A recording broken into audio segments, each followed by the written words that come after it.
Il est 7h16 sur Europe 1. Dimitri Pavlenko, vous recevez ce matin Jacques qui est médecin en Nouvelle-Calédonie. Oui, bonjour Jacques.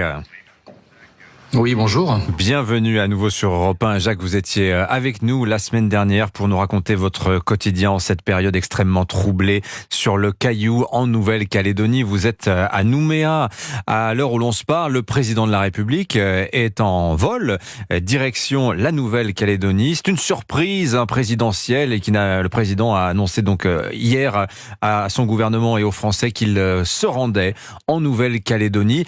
Alors, dites-nous, Jacques, racontez-nous un petit peu comment a-t-on appris cette nouvelle, la venue du chef de l'État? Ça n'est quand même pas tous les matins que ça se produit. Est-ce que c'est considéré comme une bonne nouvelle? Racontez-nous un peu comment on vit la situation sur place.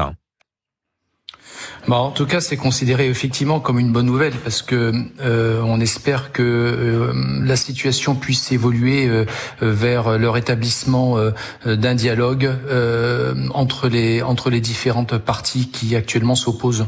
C'est l'électrochoc politique qu'il fallait, vous croyez, pour sortir de la crise qui s'est nouée de longue date, hein, évidemment. Tout n'a pas commencé il y a 10 jours. Hein.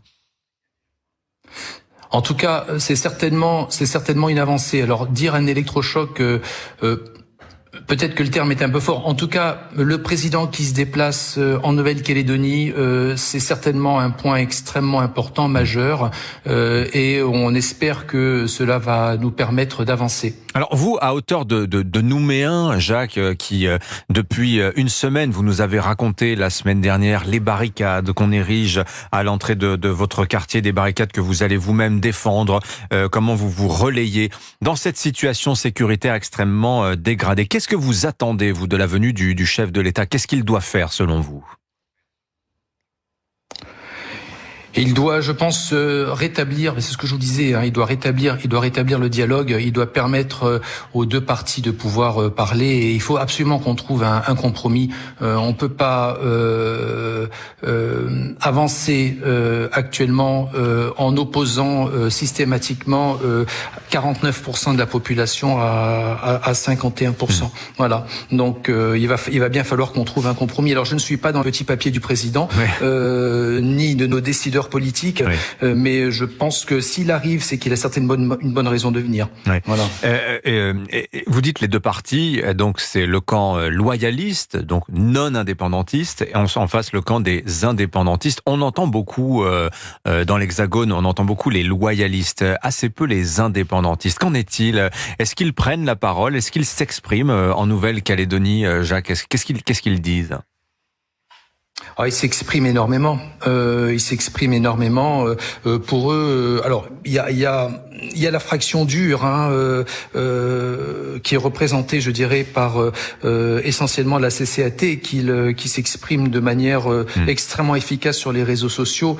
Et puis il y a les indépendantistes, mais qui pensent qu'il faut trouver une solution, un accord pour avancer. Et c'est difficile de savoir quelle proportion des uns et des autres est réelle dans ce groupe, mais il y a certainement les deux fractions qui sont là, oui. Voilà, et la question de la représentativité des uns et des autres qui se pose aussi, parce que c'est ce qui rend assez difficilement lisible les événements en Nouvelle-Calédonie. Je voudrais aussi vous poser la question de l'économie calédonienne. On a ce chiffre qui vient de tomber, alors je crois que c'était en fin de semaine. On avait déjà une première estimation, on était à 200 millions d'euros de dégâts.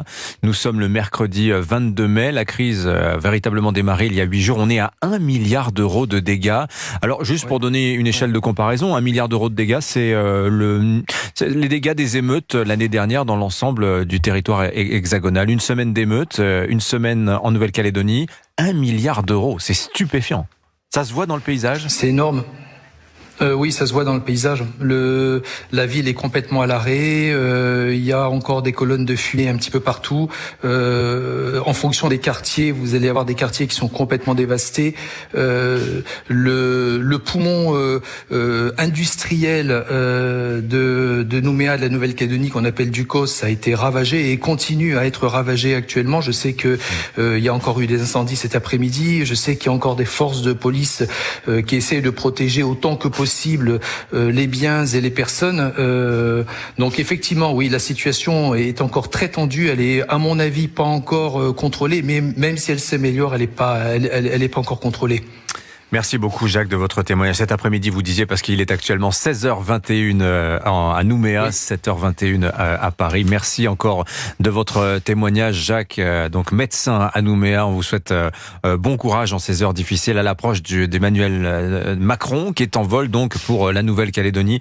Son appareil doit se poser ce soir, heure de Paris, et donc demain, heure de Nouméa. 7h21 sur Europe 1.